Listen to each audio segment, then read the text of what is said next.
Grāmata Derek Hašem. Iepriekšējo reizi mēs noskaidrojam, ka grāmatu Derek Hašem uzrakstījis Mošē Haim Lucāto, noskaidrojam par autoru personību, par autoru biogrāfiju, dažus elementus un detaļas, un kāpēc autors ir gribējis uzrakstīt šo grāmatu Derek Hašem, un ko šī grāmata mums dos, un kādus jaunas atklājumus šī grāmata mums dos, un par ko iet vispār runa. Mēs noskaidrojam par visaugsto esamību, jau nedaudz noskaidrojam arī par 13 principiem, 13 ticības principiem noskaidrojam. Nu, un tālāk mēs te gribētu tālāk par visaugstā esamību, visaugstā esamības noslēpumu, sarežģītā visaugstā eksistence, ko autors mums rāda šī sakarībā. Un vienot visaugstā būtība. Visaugstais eksistē un ir visa sākums un gals. Un visu uztur. Visaugstais ir, bija, būs. Un mūsu 5 maņu orgāni apslēp visaugstā realitāti, bet sajūt tikai materiālo pasauli. Cilvēkā ir 2 nometnes. Aklo spēku nometne, kur ir saistīta ar mūsu šīs zemes dzīvi, kur ēst, fantazēt un kā saka, izklaidēties un tā tālāk. Tikai, ja tas vien ir, tad tā cilvēks ir aklajā zonā, kurā nav visaugstais. Un otrā zona ir saprātīga, tā saucamā saprātīgā redzošā zona, kur mēs varam saskatīt visaugsto ar saprāta palīdzību. Ja cilvēks sāk strādāt pie sevis, tad viņš vairs nebūs zem aklo spēku ietekmes. Nu, autors Mošē Haim Lucāto ir sarakstījis arī vēl daudz citas grāmatas. Arī ir tāda grāmata Mesilat Yesharim, saucas Taisno ceļš, kur autors konkrēti uzraksta, ko visaugstais no mums grib, kāpēc mēs esam šai pasaulē un kas mums jādara ir, lai mēs nodzīvot šo dzīvi un varētu arī izpildīt dzīves mērķi un iegūt vietu nākamajā pasaulē, Olam Abā, tā saucamajā. Un te autors saka, kad šeit pat Derek Hašem, autors saka, ka aklais spēks aiznes saprātu, jo ja tikai mēs vien nodarbojamies ar šīs zemes lietām, nu tad ir tā, kad un viņš iesaka pārsvarā jāpārvar vēlme sapņot un fantazēt, jāmācās loģiski domāt, lai pasaules bilde būtu skaidra, un tad tur būs vieta arī visaugstajam. Un mūsu pasaule, diemžēl, ir tālu no garīgā, visaugstā izjūta ir tālu no mums. Un konkrēti Tāras valoda apraksta visaugstā realitāte un tulkojumi dažreiz mēs būtu kļūdaini. No katram ebrejam un arī Bnei Noah kopienas locekļiem un vispār arī katram cilvēkam būtu bijis jātic, ka visaugstais ir reāls. Un arī 13 Rambam ticības principi būtu it kā jāpieņem. Un, te par ebrejiem iet runa, ja nepieņem pat vienu principu, tad tas nav ebrejs, te tā autors saka. Un ebrejam ir liela misija izlabot pasauli. Un tautām, pasaules tautām izlabot sevi ar šo 7 likumu palīdzību, ko visaugstais devis caur Mošē Rabeinu priekš visām tautām rakstiskā veidā, kā likums apstiprināts rakstiski. Nu, te mēs redzam, kad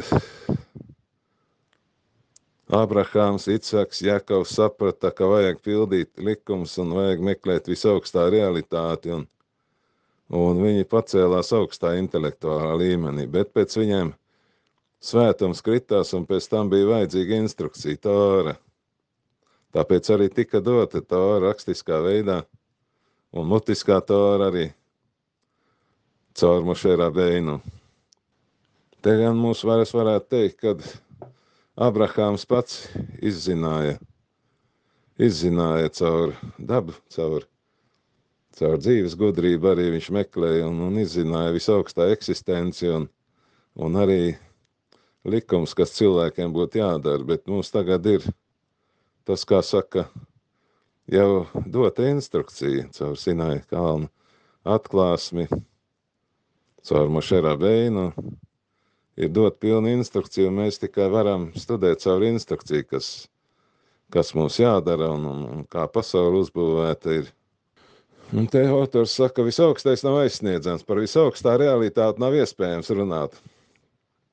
Un pat ir pavēlēts neapspriest visaugstā realitāti pašam par sevi. Tas prātām neaptverams, bet bez savienības ar radījumiem, jā. Varam runāt par visaugstā vēlmēm, tā saukto raconu. Grāmata Zohar apraksta visaugsto Ein Sof, bezgalīgā gaisma. No bezgalības uz bezgalību.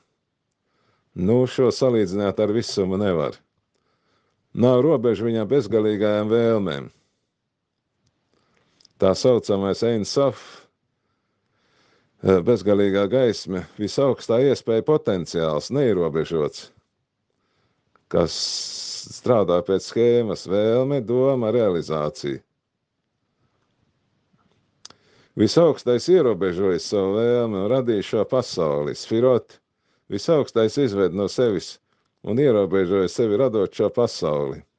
Nu, te es gribētu nedaudz pastāstīt par tādu kā līdzību, kad mākslinieki, ņemsim mākslinieku, gleznotāju, piemēram, gleznotājs pirms neko vēl nav radījis, ja, nekādu mākslas darbu, viņš domā reāli, ko uzgleznot, vai dabas skatu, vai, teiksim, kaut kādu pilsētu, vai kaut ko citu, un tajā brīdī, kad viņš vēl domā, viņam tā fantāzija neierobežot, viņš var gan šo, gan to gleznot, ja, bet tagad, kad viņš jau sāk šo darbu, ja, un tas darbs ir, teiksim, piemēram, dabas skats ir uzgleznots, ja, tad tas nozīmē, ka šis mākslinieks ierobežojas sevi šajā mākslas darbā, viņš izpaudies šeit ir šajā mākslas darbā, ielicis visu savu enerģiju iekšā. Tāpat arī visaugstais ierobežojas savu vēlmi un radīja šo pasauli.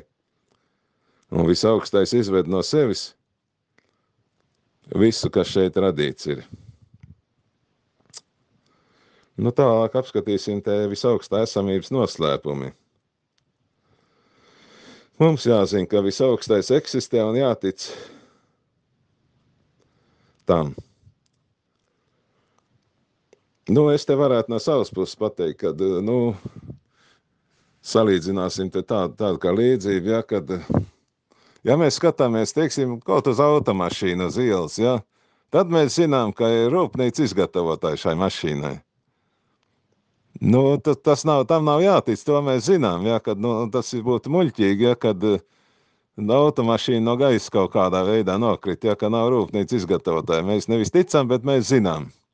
Un tāpat arī, kad mēs skatāmies dabā, ja, tāpat var teikt arī tāpat, kad mēs zinām, ka ir visaugstais, ka ir radītājs, nevis, ka mēs ticam. Jo, nu, kā tad tā daba radās, tad, nu, nevarēja no gaisa viss nokrist tāpat vien. Un tāpēc mēs sakām, kad mēs zinām, ka ir visaugstais, ka visaugstais eksistē.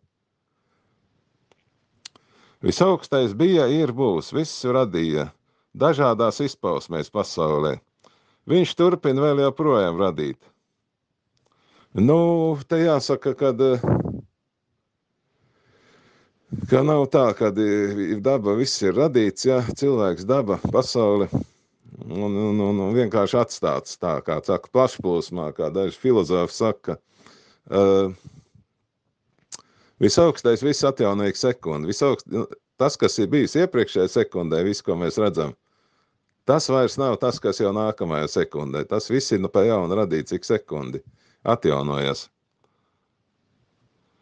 Un te vēl autors saka, visaugstajam ir vārdi. Galvenais vārds ir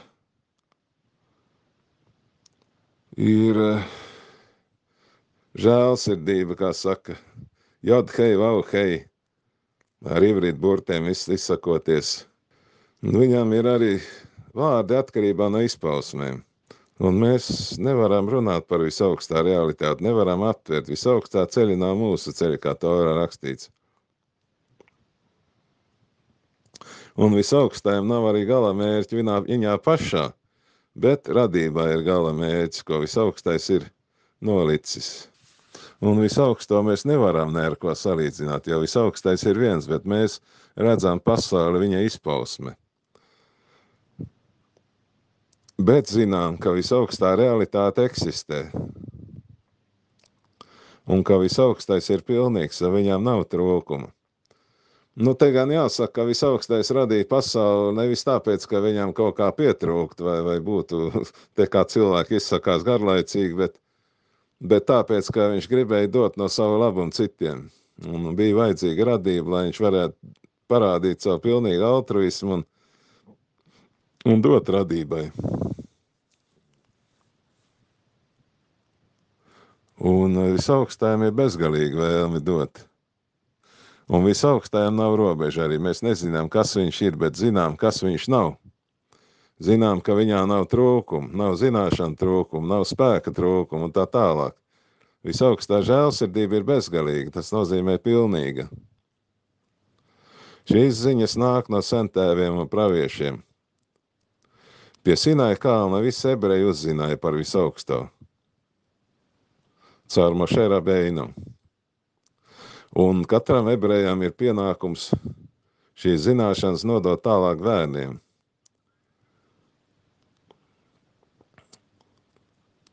Pie Sinaja ebreji saņēma visu Toru, pasaules plānu. Viss, kas ir pasaulē, ir aprakstīts Torā. Un tad ir pienākums dot tālāk no vecākiem uz bērniem, no rabīna uz mācekli, no tēva uz dēlu. Un ir tāda lieta, kad tauta caur Mošē Rabeinu visu saņēma, nevis pat izpētīja. Bet pasaules tautām ir tāds uzdevums pašām pētīt pasauli. Un arī tautas pēta pasauli, zinātni un filozofiju. Un mēs nebalstāmies uz tādu lietu, kad Tora deva sentēviem. Nu, sentēvi bija Abraham, Ichak, Jakovs. Un nebija daudz liecinieku, ka tā Tora būtu viņiem dota, bet visai tautai Sinajā deva Tora. Vismaz 600,000 vīrieši tur bija klāt. Nu, kopā, neskaitot vēl tās tautas, kas gāja līdz Izrēlam, ap 3 miljonu cilvēku liecinieki bija šai Toras dāvāšanai. Bet, te autors saka, ka to visu var arī izpētīt loģiski, tā dara tautas. Mēs te skatāmies, jau redzam, jā, ka Abrahams visu izpētīja loģiski un nonāca pie šiem secinājumiem. Un ir teikts, ka arī visas tautas nonāks pie Toras beigās. Pētot šo dabu, šo pasauli, viss likums, kas šeit darbojas. Un vajag pētīt, autors saka, tad visaugstā izzināšana būs ne tikai galvā, bet arī zemapziņā, sirdī tā sauc. Tālāk par visaugsto eksistenci. Te autors saka, ka cilvēka dvēsele, tas ir instruments, kas pieņem visaugstā realitāti. Un ka pasaulē ir kārtība un pasaulē ir saimnieks visaugstais. Bet pēdējie 100 gadi mums pasaulē ir lieli meli evolūcijas teorija. Un kas saka, ka viss radies ne no kā nejauši. Tad, ja jau viss radies ne no kā nejauši, tad nav arī mērķi šai pasaulē, nav jēga dzīvē. Ko tad cilvēks nodzīvo kaut kādu 70, 90 gadus nomirst un pēc viņa pat piemiņu viņa aizmirstas. Un arī tādā gadījumā te autors izsakās, kad arī daudz cilvēku uzskata, ka nav jēga ievērot morāls likums, ka nav tāpat jēga nav. Tas arī slikti ir. Un to mēs redzam šodien, kas notiek pasaulē, kad dažādas šādas nesmuks lietas visādas notiek, kad tiek pat bērniem stāstīts par dažādām perversijām, tā saucamajām grāmatas tiek izdots ar tādiem nesmukiem attēliem, visādām teorijām, gender teorijām. To mēs redzam tagad. Nu, par to nejaušību sakot, ka viss nejauši radies, nu, nejaušība nevar būt likumsakarīga. Pastāvīgi, nevar viss būt pastāvīgi nejauši. Var būt vienreiz nejaušība, otrreiz, trešoreiz, bet ne bezgalīga nejaušība. Un ļoti svarīgi tāpēc ir zināt, ka ir radītājs un pasaulē ir mērķis. Un visaugstais ir neizprotama realitāte. Un par visaugstā var runāt tikai tad, kad parādās radība. Un te tāda ļoti svarīga, gandrīz tā kā definīcija. Visaugstā eksistence ir obligāta, bet viņa neeksistence ir izslēgta.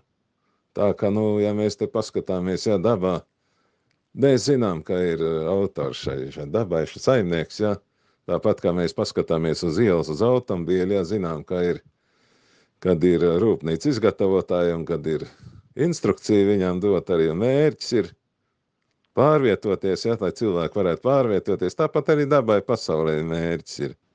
Un lieta ir tāda, ka cilvēks ir ierobežots gan laikā, gan telpā, tāpēc mēs visu pieņemam ierobežoti. Un kāpēc visaugstā eksistence ir obligāti? Ja nebūs cilvēks vai dzīvnieku vai daba, bet visaugstais eksistēs vienalga. Neatkarībā. Viņa eksistence nav atkarīga no cilvēka vai no kaut kādiem dabas te likumiem. No radības absolūti nav atkarīga. Bet cilvēka vēlme nāk no nepietiekamības materiālajā pasaulē. Nu, piemēram, cilvēkam visu laiku vajag pajumti, vajag barību, vajag arī garīgās vērtības, vajag. Bet visaugstajam nav nepietiekamība, visaugstais nav cilvēks. Visaugstā eksistence ir vienkārša, nestrukturēta. Nu, te man jāsaka tā, ka, nu, ir radītājs un ir radība, un nav nekas cits vienkārši. Ir tāda izgudrotāja, ka izgudrojuši, ka visaugstais ir vai nu trīs vienā, vai divi vienā, vai pa 4 vienā, tur skatāmies, jā, nu, un tāda lieta nav. Visaugstais nestrukturēts ir, kā mums Tora stāsta.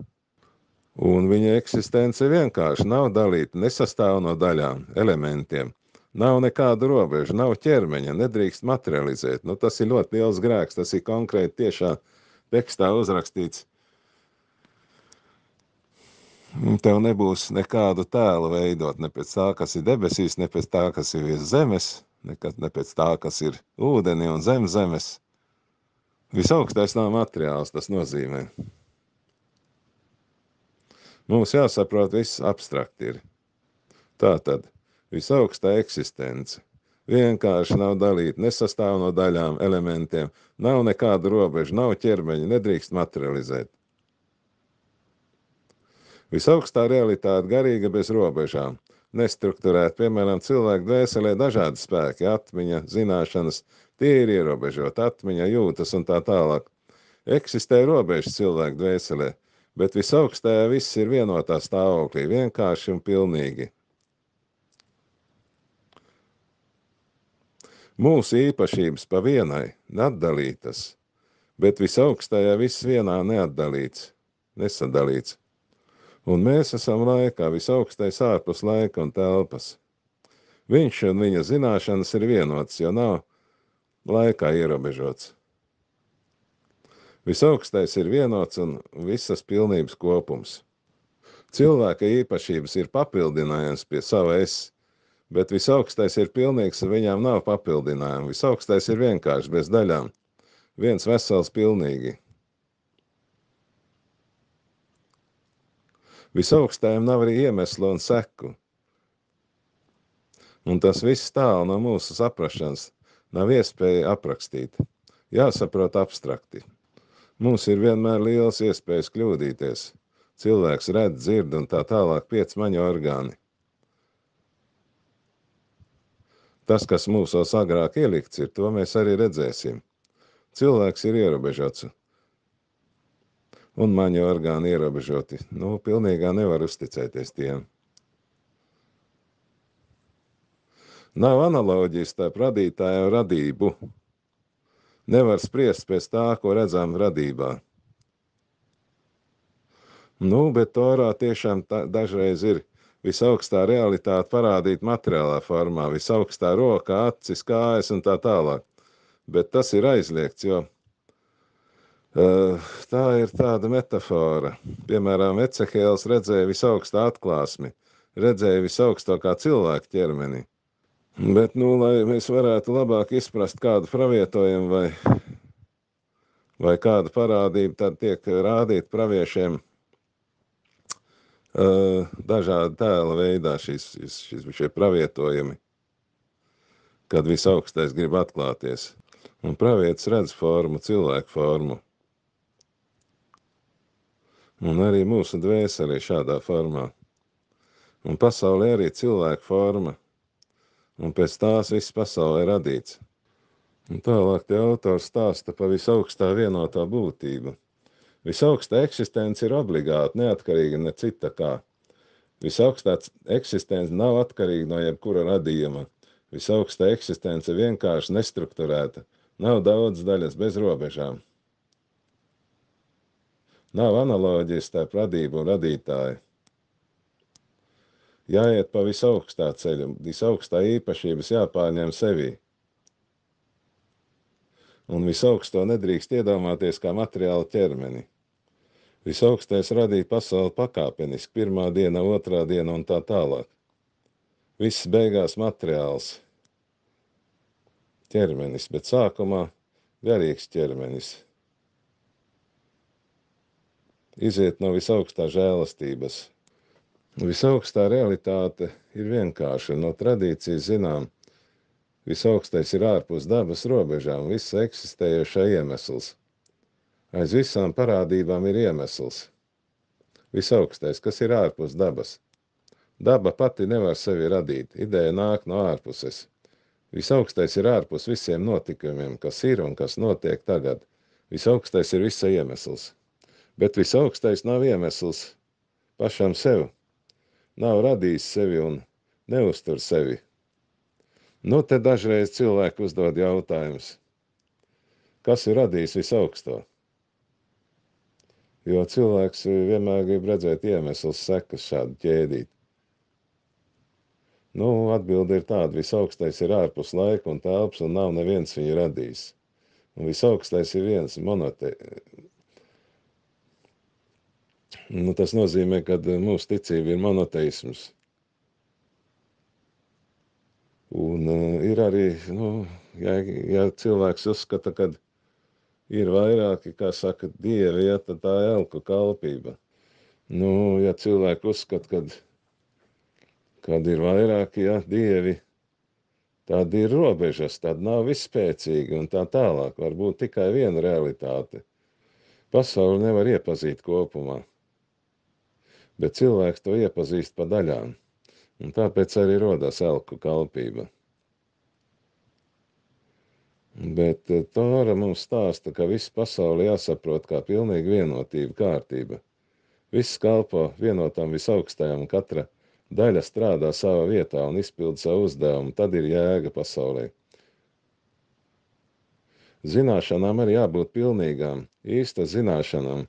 Bet, ja daļēji zināšanas, tad nesaprot, tad rodas elku kalpība, visādas, dažādas reliģijas tad rodas pasaulē. Tāpēc, kad neredz bildi kopumā, redz tikai pasauli pa daļām. Un tāda šī lieta ir, un nākošais mēs arī paskatīsim, kāds ir radīšanas mērķis un kāds cilvēka nepilnības iemesls. Un kāds ir pilnības un nepilnības saknes.